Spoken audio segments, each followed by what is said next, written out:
మిత్రులారా, 1.4 బిలియన్ల భారతీయుల సహనం విచ్ఛిన్నమైనప్పుడు వారి ప్రతిధ్వనులు ఎంత భయంకరంగా మరియు వినాశకరంగా ఉంటాయో మీరు ఎప్పుడైనా ఊహించారా? ఒకరోజు వస్తుందని మీరు ఎప్పుడైనా ఊహించారా? భారతదేశ శాంతి ఒక పెద్ద తుఫానుగా విస్ఫోటనం చెందుతుందని, దానిని ఎదుర్కొంటూ శత్రువు యొక్క గొప్ప శక్తి కూడా కుట్రలు మరియు దుష్ట కుట్రలు ఎండిన గడ్డిలా విరిగిగాలికి ఎగిరిపోతాయా? ఈరోజు నేను మీతో పంచుకోబోయే వార్త మీ వెన్నెముకలో వణుకు పుట్టిస్తుంది. మీ రక్తం మరిగేది మరియు మీ ఛాతీ గర్భంలా మారుతుంది. 56 అంగుళాలు కాదు, పూర్తి 100 అంగుళాలు. దానిని ఊహించుకోండి. మీ కళ్ల ముందు దృశ్యం. ఒకవైపు భారతదేశపు అత్యంత ప్రాణాంతకమైన రాఫెల్ యుద్ధ విమానాలు మేఘాలను చీల్చుకుంటూ శత్రువు మాతృభూమిపై మెరుపులా వర్షం కురుస్తున్నాయి. మరియు మరోవైపు భారతదేశం యొక్క అత్యంత నమ్మకమైన స్నేహితుడు ఇజ్రాయెల్ ప్రస్తుతం మధ్యప్రాచ్యంలో హమాస్ మరియు గాజాను నేలమట్టం చేస్తున్న ఇది ఇప్పుడు దాని మిత్రదేశమైన భారతదేశం బంగ్లాదేశ్కు అభేద్యమైన శిలగా మారింది. అవును మిత్రులారా, మీరు విన్నది నిజమే. బంగ్లాదేశ్లోని మన అమాయక హిందూ సోదరులు, మన సోదరీమణులపై జరుగుతున్న అణచివేత మరియు దురాగతాలకు ఇప్పుడు ప్రతిగా వడ్డీతో ప్రతీకారం తీర్చుకుంటున్నారు. నివేదికలు వస్తున్నాయి. భారతదేశం బంగ్లాదేశ్ సరిహద్దులో మరియు సరిహద్దు దాటి ఢాకాలోని యూనస్ ప్రభుత్వం చెమటలు పట్టించేంత దారుణమైన పనిచేసిందని. వారు నిద్ర కోల్పోతున్నారు. మీరు మీ కుర్చీ నుండి దూకేలా చేసే రహస్య సమాచారం బయటపడింది. భారత వైమానిక దళం రహస్య మార్గాల ద్వారా ట్రక్కులలో రవాణా చేయబడుతున్న బంగ్లాదేశ్ ఆయుధ నిల్వను క్షణికావేశంలో నాశనం చేసింది. మరియు ఈ దాడి గురించి ఖచ్చితమైన సమాచారాన్ని ఎవరు అందించారో మీకు తెలుసా? ప్రపంచంలోనే అత్యంత ప్రమాదకరమైన నిఘా సంస్థ మొసాద్. ఆ సంఘటనతో ప్రారంభిద్దాం. ఇది రాత్రికి రాత్రే దక్షిణాసియా సైనిక గతిశీలతను మార్చేసింది. ప్రస్తుతం వడపోత చెందుతున్న సమాచారం స్పష్టంగా సూచిస్తుంది భారత ప్రభుత్వ మానసిక స్థితి పూర్తిగా మారిపోయిందని. గత కొన్ని నెలలుగా మన పొరుగు దేశం బంగ్లాదేశ్లో ఎంత భయంకరమైన దృశ్యం ఆవిష్కృతమైంది.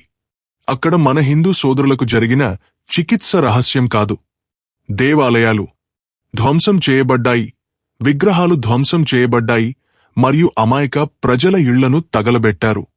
మనమందరం ఈ వార్తా నివేదికలను చూసి చేదుమాత్రను మింగి ఉండవచ్చు. కాని బహుశా ప్రస్తుత బంగ్లాదేశ్ ప్రభుత్వం ఎవరితో చెలగాటమాడుతుందో మర్చిపోయి ఉండవచ్చు. భారతదేశం మృదువైనదని వారు భావించారు, బలమైన ఖండనలను మాత్రమే జారీ చేసే రాష్ట్రం. కాని ఇది 1971 నాటి భారతదేశం అని వారు గ్రహించలేదు. వారి దేశాన్ని సృష్టించింది. కాని ఇది 2025 నాటి నవ భారతదేశం. ఇది ఏ సరిహద్దులను దాటుతుందో కూడా దాని సార్వభౌమత్వాన్ని నొక్కి చెప్పడానికి. ప్రపంచంలోని అత్యంత క్రూరమైన నిఘా సంస్థ అయిన ఇజ్రాయెల్ యొక్క మొసాద్ ఇక్కడే వస్తుంది. మనందరికీ తెలుసు, ఇజ్రాయెల్ ప్రస్తుతం దాని ఉనికి కోసం పోరాడుతోంది. కాని దాని స్వంత యుద్ధం చేస్తున్నప్పుడు కూడా అది దాని ప్రాణ స్నేహితుడైన భారతదేశం యొక్క శత్రువులపై ఒక కన్ను వేసి ఉంచుతుంది. దీనినే నిజమైన స్నేహం అంటారు. మొస్సాద్ గుహచారులు గాలిలో కూడా కుట్రను పసిగట్టగలరు. బంగ్లాదేశ్ సైన్యం మరియు రాడికల్ గ్రూపులు సంయుక్తంగా భారీ ఆయుధాల నిల్వను రహస్య ప్రదేశానికి తరలిస్తున్నాయని వారికి ధృవీకరించబడిన సమాచారం అందింది. ఈ ట్రక్కులలో భవిష్యత్తులో భారతదేశానికి వ్యతిరేకంగా లేదా అక్కడి హిందువుల మారణహోమం కోసం ఉపయోగించాల్సిన భారీ మందుగుండు సామగ్రి మరియు క్షిపణులు ఉన్నాయి. ఒక్క క్షణం కూడా వృధా చేయకుండా మొస్సాద్ ట్రక్కు నంబర్లు మరియు రూట్ మ్యాప్తో సహా ఈ సమాచారాన్ని హాట్లైన్ ద్వారా భారతదేశ భద్రతా సలహాదారులతో పంచుకుంది. ఈ సమాచారం ఢిల్లీకి చేరిన వెంటనే భారత వైమానిక దళ యోధులకు ముందుకు వెళ్లే సంకేతం లభించింది. కాని మిత్రులారా, కథ మలుపు తిరగబోతోంది. మీ మనసును కదిలిస్తుంది. రాఫెల్ పైలట్ తన రాడార్లో ఆ ట్రక్కులను లాక్ చేసినప్పుడు అతను క్రింద ఏదో చూశాడని మీకు తెలుసా? భారత కమాండ్ కూడా ఊహించనిది. ఆ ట్రక్కులు ఆయుధాలను మాత్రమే తీసుకువెడుతున్నాయా, లేదా మరేదైనా ఉందా? ప్రధాన భారతీయ నగరాలను భయపెట్టే కుట్రలో భాగమా? ఆ రాత్రి రాఫెల్ అంతర్జాతీయ సరిహద్దును దాటి శత్రువు ఛాతీపై కాలువేసిందా? మరియు ఆకాశం నుండి మంటలు వర్షం పడినప్పుడు బంగ్లాదేశ్ వైమానిక రక్షణ వ్యవస్థ ఎందుకు పూర్తిగా అంధమైంది? తరువాతి భాగంలో ఆ అత్యంత రహస్య మిషన్ గురించి చాలా అరుదుగా బహిరంగంగా ప్రకటించబడే కొన్ని అద్భుతమైన వివరాలను నేను మీకు అందిస్తాను. కాని మనం కొనసాగే ముందు భారతదేశం మరియు ఇజ్రాయెల్ మధ్య ఈ బలమైన మరియు ఉక్కు స్నేహం గురించి మీరు గర్వపడితే, మీరు అలా చేస్తే దయచేసి ఈ వీడియోను లైక్ చేయండి మరియు వ్యాఖ్యలలో జై హింద్ అని వ్రాయండి. ఇప్పుడు ఆ చీకటి రాత్రి జరిగిన దృశ్యాన్ని ఊహించుకోండి. చుట్టూ పూర్తి చీకటి ఉంది. నిశ్శబ్దం ఎంతగా అంటే ఒక ఆకు కూడా వినిపించింది. ఒక ఆకు రస్టల్ శబ్దం చాలా దూరం వినిపించింది. బంగ్లాదేశ్ సైన్యం తమ కుట్రను అమలు చేయడానికి చీకటిని ఉపయోగించుకుంటుందని భావించింది. వారి హెడ్లైట్లు ఆపివేయబడ్డాయి మరియు వారు చాలా జాగ్రత్తగా కదులుతున్నారు. కాని ఆకాశం నిశ్శబ్దంగా ఉంది. కాని మేఘాలపైన మరణం ముంచుకొచ్చింది. భారతదేశపు అత్యంత ప్రాణాంతక యోధుడు రాఫెల్ ఫైటర్ జెట్ దాని స్థావరం నుండి బయలుదేరింది. రఫేల్ దాని గర్జన మాత్రమే శత్రువుల వెన్నెముకను వణికిస్తుంది. ఇప్పుడు బంగ్లాదేశ్ సరిహద్దుకు చాలా దగ్గరగా ఉంది. పైలట్ స్క్రీన్పై 3 ట్రక్కులు స్పష్టంగా కనిపించాయి. కింద కూర్చున్న సైనికులకు యమరాజ్ పైనుండి తమను చూస్తున్నాడని తెలియదు. రఫేల్ పరిధిలోకి రాగానే పైలట్ లక్ష్యాన్ని లాక్ చేశాడు మరియు ట్రిగ్గర్పై తన బొటనవేలు నొక్కాడు. రఫేల్ బొడ్డు నుండి ప్రయోగించబడిన గైడెడ్ క్షిపణులు ఆకలితో ఉన్న మాంసాహారుడిలా ట్రక్కులపైకి దూసుకుపోయాయి. శబ్దం తరువాత వచ్చింది. విధ్వంసం మొదట వచ్చింది. పేలుడు చాలా శక్తివంతంగా ఉండటంతో చుట్టుపక్కల ప్రాంతం, భూమి అనేక కిలోమీటర్ల వరకు కంపించింది. రాత్రి చీకటి అకస్మాత్తుగా పగటపుట మారింది. ఆయుధాలతో నిండిన ట్రక్కులు ఇనుము మరియు బూడిద కుప్పలను ఒకేసారి తుడిచిపెట్టాయి. షాక్! ఆ ట్రక్కుల లోపల ఉన్న గన్పౌడర్ పేలుడు తీవ్రతను అనేక రెట్లు పెంచింది. ట్రక్కులు మిగిలి లేవు, ఆయుధాలు లేవు మరియు వాటిని మోసుకెళ్లే ద్రోహులు లేరు. ఇది కేవలం దాడి కాదు. అది ప్రపంచానికి ఒక సందేశం. మీరు మమ్మల్ని కొరికి చంపడానికి ప్రయత్నిస్తే మీ హుడ్ను ఎలా నలిపివేయాలో మాకు తెలుసు. కాని మిత్రులారా, కథ అక్కడితో ముగియదు. ఈ దాడి తర్వాత బంగ్లాదేశ్ యొక్క పవర్ కారిడార్లను పట్టుకున్న భయాందోళనలను వర్ణించడం కష్టం.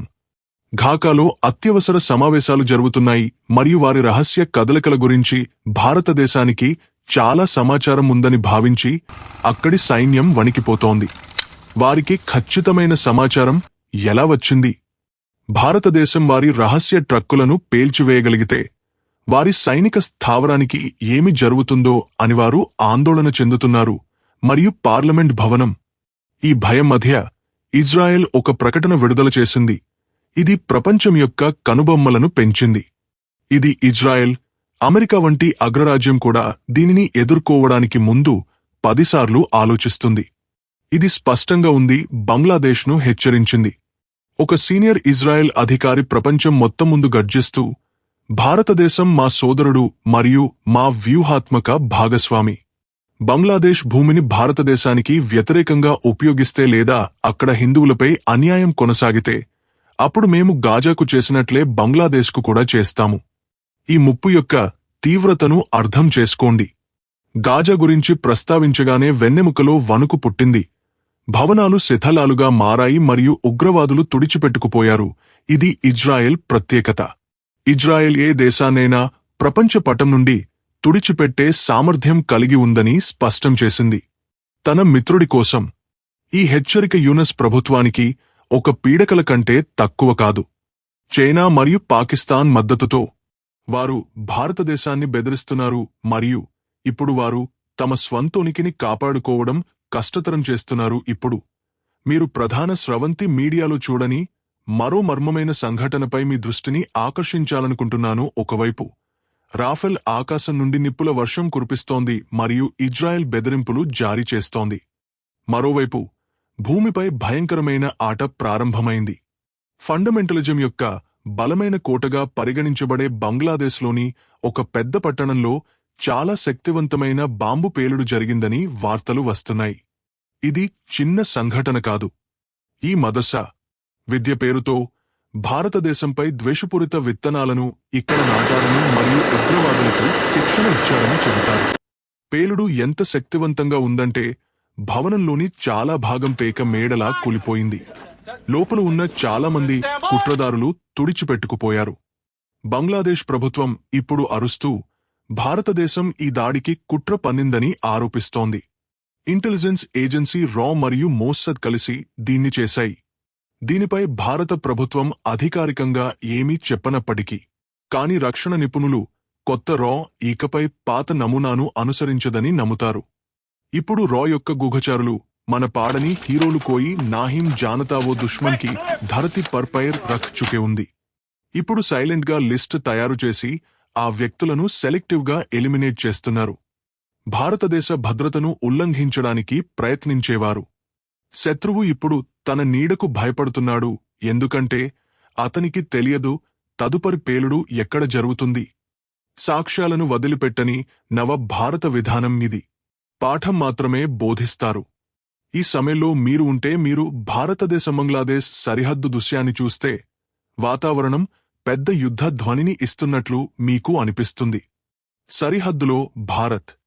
మన భద్రత ఐరన్ క్లాడ్ని అంటే అభేద్యంగా చేశాము.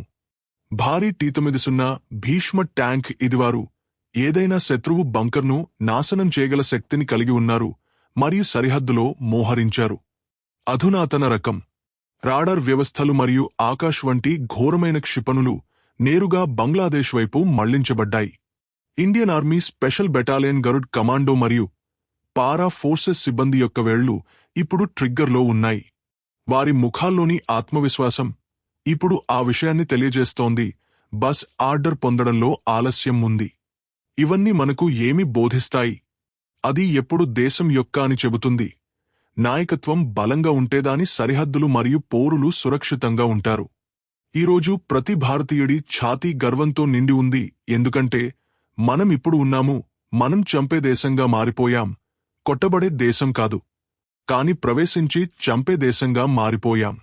మన బాధలతో మనం ఇకపై UN వద్ద ఏడవడం లేదు. బదులుగా మన సమస్యలను మనమే పరిష్కరించుకుంటాము. ఆ రాఫెల్ వైమానిక దాడి, ఆ రహస్య రా ఆపరేషన్ మరియు ఆ ఇజ్రాయెల్ దుభమైన స్నేహం, ఇవన్నీ కొత్త మరియు శక్తివంతమైన భారతదేశం యొక్క చిత్రం.